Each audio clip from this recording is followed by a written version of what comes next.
Hi everyone, it's Lauren and today I'm going to be doing my September wrap-up of all of the books that I read this month. The first book that I read in September was The Wonder by Emma Donoghue, and this was an advanced copy. Emma Donoghue is the author of Room, but Room, it seems, is sort of the exception in her repertoire. Most of her books tend to be historical fiction, and that's what this one is. This book is about a little girl called Anna who is in Ireland in the 1850s, and she has stopped eating, apparently, for the last 4 months, and yet is still alive. And a lot of the Catholic Church near her are hailing this as a miracle, so they ask a nurse to come over and watch her for 2 weeks to see what's going on, to test the miracle, if you like. And then for much of the book we're trying to work out what's going on. Is this a miracle? Is this a hoax? If it's a hoax, what's going on? Like, what are people's motivations for doing this?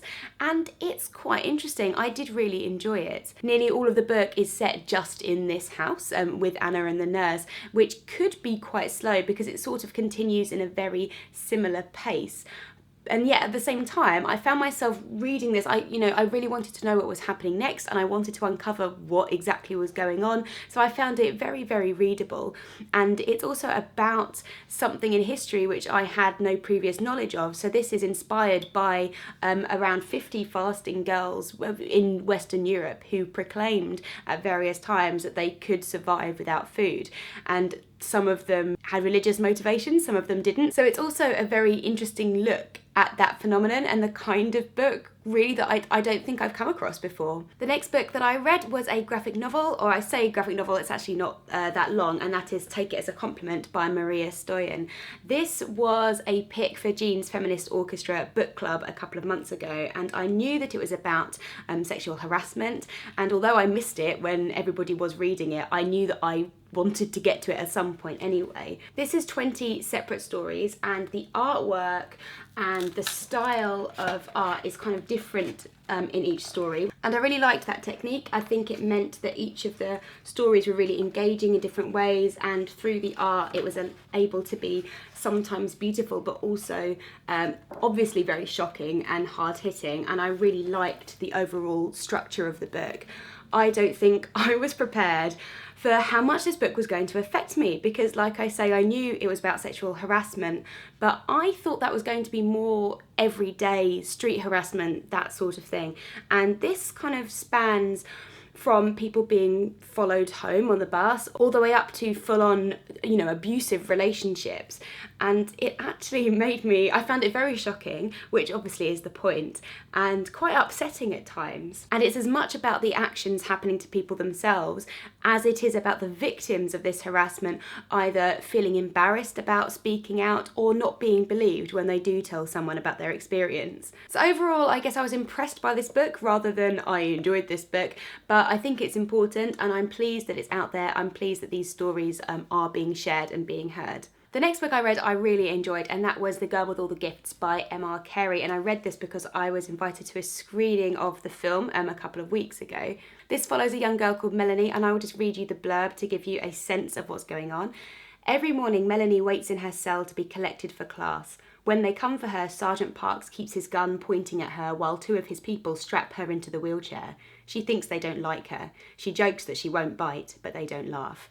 So I don't want to say too much about this book because I think the joy of reading it is working out what's going on, but it's set in a bit of a post-apocalyptic Britain, I suppose. So the title, The Girl with All the Gifts, comes from Pandora. Melanie is really interested in Greek myths, and when she hears the story of Pandora, she learns that the translation of that name means the girl with all the gifts.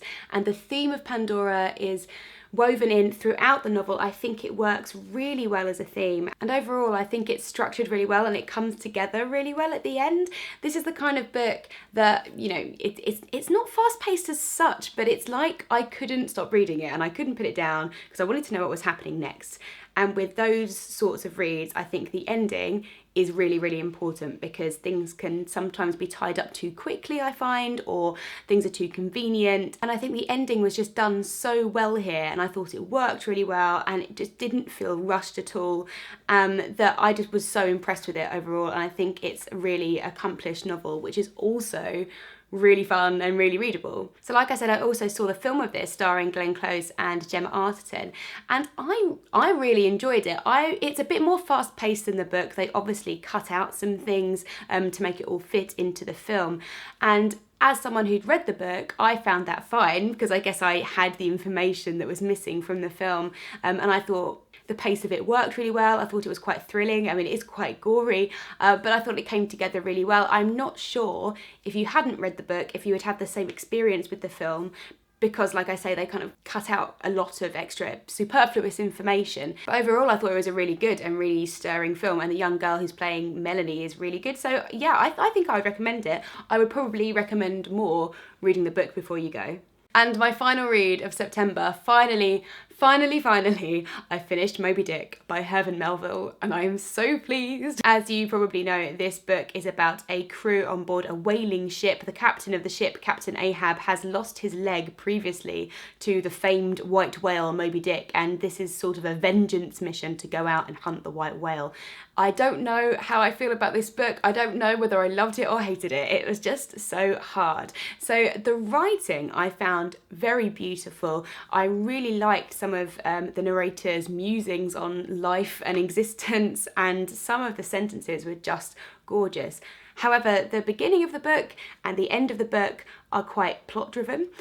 I really enjoyed those sections, and then in the middle of the book, once the crew are actually at sea, it almost just becomes an extended essay on whaling in general, and you get chapters and chapters and chapters on the anatomy of sperm whales and different sorts of whales, and then loads and loads of detail on the actual process of whaling and what the ships are like, which I struggled to visualise, if I'm honest. And I understand that when this book was written, people's expectations for novels are not what they are now, and I do understand that that was probably very, very interesting. However, the fact that this book is nearly 600 pages long, when you just pause in the middle for about 300 pages just to talk about whaling, I really struggled to want to pick this book back up again. I don't think my experience would be everyone's experience. I think if you really like long books and you really like just getting lost in words, in the prose, and you're not that plot driven as a person, then you will really enjoy it, because like I said, the writing is very good.